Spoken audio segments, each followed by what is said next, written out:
ولعلكم تشكرون وإذا سألك عبادي عني فإني قريب أجيب دعوة الداعي إذا دعان فليستجيبوا لي وليؤمنوا بي لعلهم يرشدون. صدق الله العظيم. إن الله وملائكته يصلون على النبي يا أيها الذين آمنوا صلوا عليه وسلموا تسليما. بواز بلند درود و سلام پڑھیں. اللهم صل على سيدنا ومولانا محمد وعلى آل سيدنا ومولانا محمد وبارك وسلم عدد ما خلق من شيء.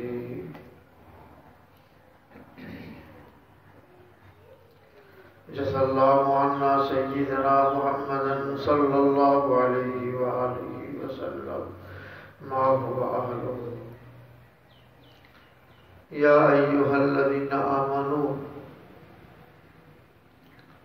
اے اہل ایمان، کتب علیکم الصیام، کتب فرض کیے گئے ہیں، علیکم تم پر،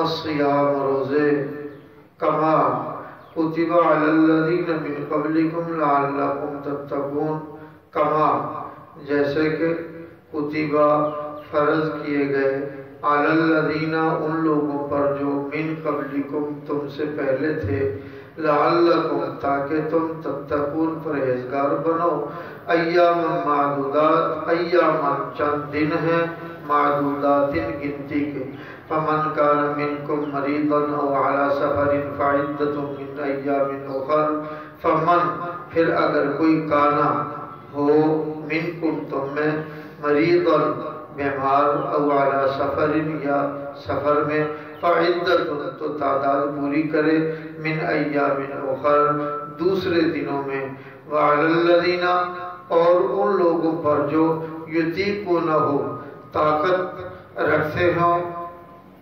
فدیۃ پھر نہ رکھیں تو فدیہ دیں، طعام مسکین کھانا کھلانا ایک مسکین کو، فمن تطوع خیرا فہو خیر اللہ، فمن پھر جو شخص تطوع کرے گا اپنی خوشی سے، خیرا کوئی نیکی، فہو تو یہ خیر بہتر ہے، لہو اس کے لیے، وَأَن تَصُومُوا خَيْرٌ لَكُمْ إِن كُنتُمْ تَعْلَمُونَ، وَأَن اور یہ کہ تصوموا روزہ رکھو تم، خیر بہتر ہے، لکم تمہارے لیے، ان کنتم تعلمون اگر تم سمجھو، شہر رمضان الذی انزل فیہ القرآن، شہر رمضان رمضان کا مہینہ، الذی وہ مہینہ ہے،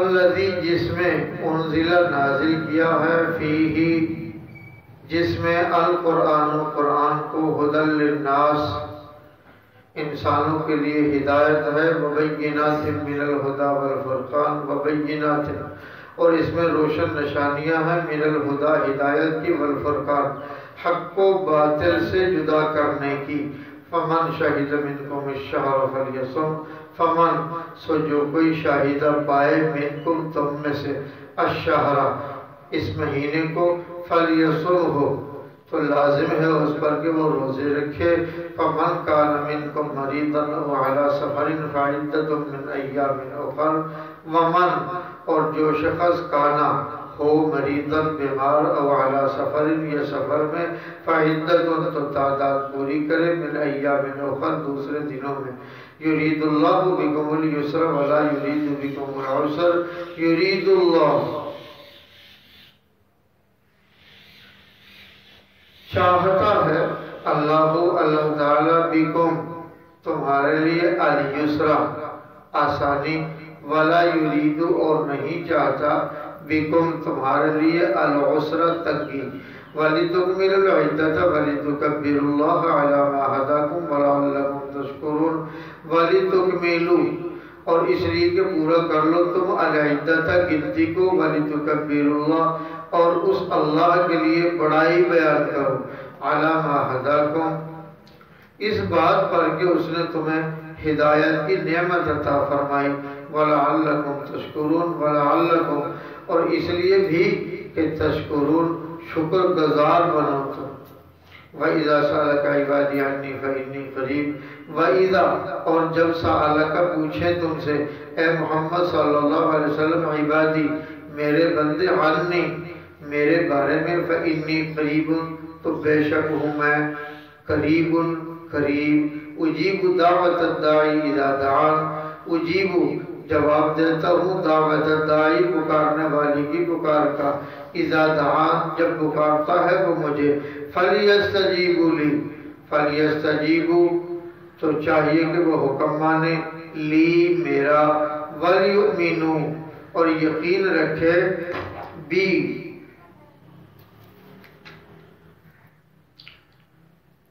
مجھ پر، لعلہم تاکہ وہ یرشدون راہ راست کو پالیں۔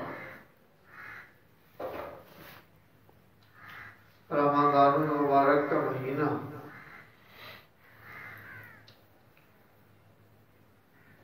اللہ تعالیٰ کی اعلی ذات سے بندوں کے ٹوٹے ہوئے پرانے رشتوں کو جوڑنے کے لیے آتا ہے۔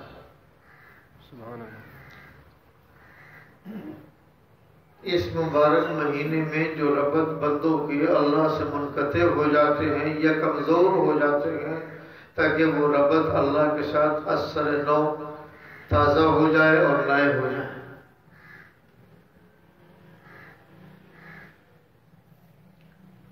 پورے 11 مہینے میں انسان اپنی مرضی پر چلتا ہے اور ایک مہینہ اللہ کی مرضی اختیار کرنے کا حکم ہے، اور ایک مہینے میں 2 چیزوں پر زیادہ تر پابندی لگائی گئی، کھانے پر، نفسانی خواہشات پر۔ گویا کہ ایک مہینہ ٹریننگ دی گئی، پورے 11 مہینے زندگی گزارنے کا نصب العین اس کو بتا دیا کہ تو نے زندگی یوں گزارنی، 11 مہینے اس کو چلنا آسان ہو جائے۔ پھر یہ رمضان المبارک کے روزے جب انسان رکھتے رکھتے کچھ دن گزر جاتے ہیں، اس کے اندر کئی کمزوریاں پیدا ہوتی ہیں، معدہ خالی رہتا ہے، اس معدے خالی میں اللہ کا ذکر کرتا ہے، اللہ کی یاد میں لگا رہتا ہے، بار بار نماز پڑھنے کو جاتا ہے، اور یہ مہینے کی برکات کا آپ اندازہ کر لیں کہ نفلوں کو فرضوں کا درجہ اللہ تعالیٰ دے دیتے ہیں۔ جو آدمی نفل پڑھتا ہے وہ فرضوں کے برابر تلنے لگتے ہیں، اور فرضوں کی قیمت اللہ تعالیٰ اس مہینے میں بس بے بہا بڑھا ہی دیتے ہیں۔ سبحان اللہ۔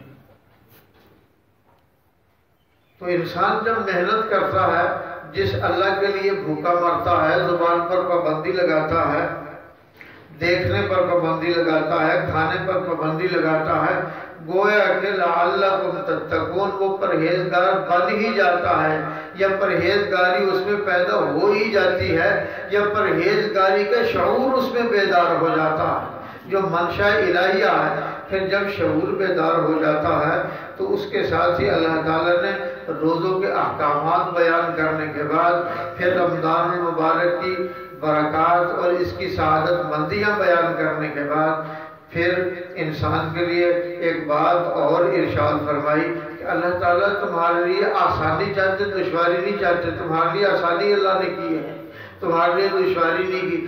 یہ آپ دیکھ لیں، روزے کا دورانیہ وقت جتنا بھی ہو، آدمی اس کو آسانی سے برداشت کر لیتا ہے، بشرطے کہ اس کا حوصلہ ہو کہ میں نے روزہ رکھنا ہے۔ اگر اس کا حوصلہ ہی روزہ رکھنے کا نہیں، پھر تو سوال ہی پیدا نہیں ہوتا برداشت کرنے کا، پھر تو اس کو روزہ رکھنے سے پہلے موت دکھائی دیتی، وہ سمجھتا بس میں نے رکھا اور میں مرا، میں نہیں پھر بچتا۔ تو انسانی جبلت ہے، انسانی فطرت ہے، جب کسی کام پر محنت کرتا ہے اس کے آخری نقطہ عروج پر پہنچنا چاہتا ہے، اس سارے کام کی غرض و غایت کیا تھی اور مجھے کہاں پہنچنا ہے۔ اللہ کی یاد میں دن میں، صبح میں، شام میں، کبھی مراقبات میں، کبھی تسبیحات میں، کبھی نوافل میں، کبھی درود و سلام کے ذریعے قرب نبوت کی تلاش کرتا ہے، کبھی ذکر اذکار کے ذریعے اللہ کے قرب کی تلاش کرتا ہے تو پھر اس کے اندر کسک پیدا ہوتی ہے. کیوں؟ یہ عبادت تھی بدنی، بدن کے ساتھ یہ عبادت اس نے کی ہے، بدن کے ساتھ اس نے مجاہدہ کیا ہے. اب اس کی روح بیدار ہو گئی، جو زنگ آلود تھی وہ شفاف ہو گئی. اب اس کی طبیعت کا میلان اٹھا کہ جس کے لیے مرتا رہا ہوا، جس کے لیے اتنی محنت کی ہے، راتوں کو جاگا، دن میں محنت کرتا رہا، وہ ہے کہاں؟ وہ اللہ ہے کون؟ وہ رہتا کہاں ہے؟ کیوں؟ اس کی روح بیدار ہو گئی نا، اجلی ہو گئی، صاف شفاف ہو گئی، طاقت اس میں پیدا ہوئی. اب پھلاننے لگی، وہ ہے کہاں؟ وہ میرا مالک کہاں ہے جس نے مجھے حکم دیا تھا یوں کر یوں کر یوں کر یوں کر؟ میں نے اس کے نبی کے کہے کے مطابق ہر بات مان تو لی ہے، اب وہ خود کہاں ہے؟ تو حضرات اصحابہ رضوان اللہ تعالی علیہم اجمعین، وہ جماعت اس کتاب کی اولی مخاطب ہے. رضوان اللہ تعالی علیہم اجمعین و سلام اللہ تعالی علیہم اجمعین. اور وہاں اتنے کھانے کہاں تھے؟ وہاں محنت ہی محنت تھی، اتنے کھانے کہاں تھے؟ اور پھر حضرات اصحابہ رضوان اللہ تعالی علیہم اجمعین جیسا مجاہدہ، سبحان اللہ، اس کی مثال، اس کی نظیر دنیا میں ناپید ہے، الا ماشاء اللہ کہیں اللہ اس کا ذرہ پیدا فرما دے. ان کی نمازوں کا حال تاریخ اور حدیث سیر کی کتابوں میں لکھا ہے کہ حضرات اصحابہ رضوان اللہ تعالی علیہ مجمعین جب قیام فرماتے تھے تو کبھی اڑنے والے جانور ان کے سروں پر آ کر بیٹھ جاتے تھے، وہ سمجھتے تھے شاید درخت کھڑا ہے.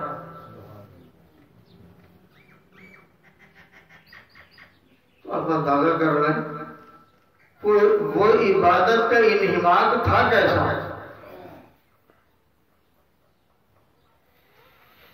اور نماز سے بہتر اللہ کے دیدار کی کوئی چیز نہیں.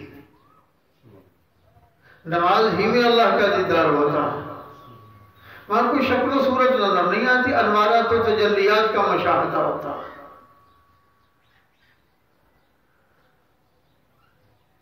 تو جب انسان میں مزید شعور بیدار ہوتا ہے، پھر یہ پوچھتا ہے جس کے لیے مرا ہوں وہ ہے کہاں.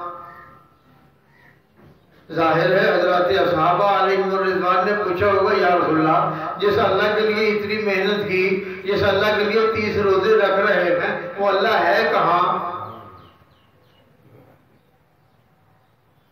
ہمیں وہ بھی دیکھنے کی طلب ہے.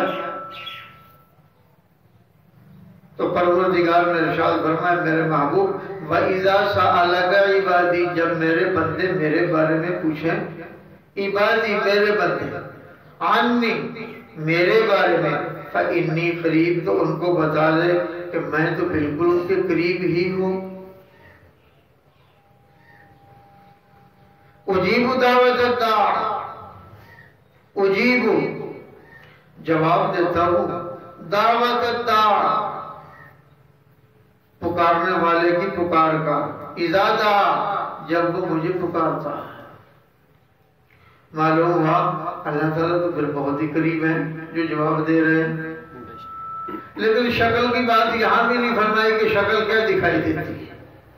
بس بات صرف اتنی بتائی کہ جب کوئی بندہ پکارتا ہے تو اللہ سبحانہ و تعالیٰ اس کی بات سنتے ہیں اور جواب ارشاد فرماتے ہیں. سبحان اللہ.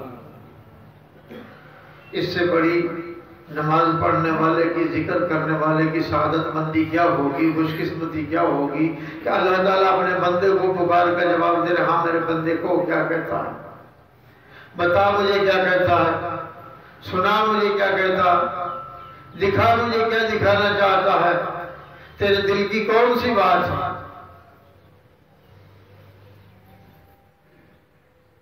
ہندوستان میں دارالعلوم دیوبند کے نام سے ایک رسالہ چھپتا تھا، اب بھی چھپتا ہے. ایک بچی کا اس نے قصہ لکھا کہ وہ سخت بیمار رہی، پیشاب کی اس کو تکلیف تھی، پیشاب رک رک کر آتا تھا۔ اب تو بے شمار معالجات ہیں، بے شمار علاج معالجے ہیں جن کے ذریعے لوگ جلد از جلد صحت مند ہو جاتے ہیں۔ وہ زمانہ کچھ دور کا تھا، اس دور میں یہ سہولتیں نہ تھیں، لوگ بیچارے ایڑیاں رگڑتے مر جاتے تھے۔ تو اس بچی کو پیشاب کی تکلیف شروع ہوئی، بڑھتے بڑھتے یہاں تک پہنچی کہ چند قطرے پیشاب کے آتے تھے۔ جب زیادہ زور پڑتا تھا وہ بیچاری چیخو پکار کرتی تھی، آہو پکار کرتی تھی، گھر والے اٹھا کر اس کو بٹھا دیتے تھے۔ کچھ دنوں بعد، کچھ عرصے بعد اس کا وجود بھی کمزور پڑ گیا، لیٹرین تک جانے کی نوبت بھی نہ رہی، اس میں ہمت ہی نہ رہی۔ انہوں نے کیا کیا، اس کی چارپائی سے تھوڑا سا ہٹ کر 2 اینٹیں رکھ دی، اس پر بیٹھ کر پیشاب کر لیا کرے، گویا اس کے لیے جگہ بنا دی۔ ایک دن وہ بچی اٹھی، پیشاب کیا، اور چند دنوں بعد اس کا وقت آ گیا، فرشتہ اجل آیا، روح قبض ہوئی، دنیا سے چلی گئی، قبرستان میں دفن کر دی گئی۔ تھوڑے عرصے بعد شہر کا کوئی اور آدمی مر گیا،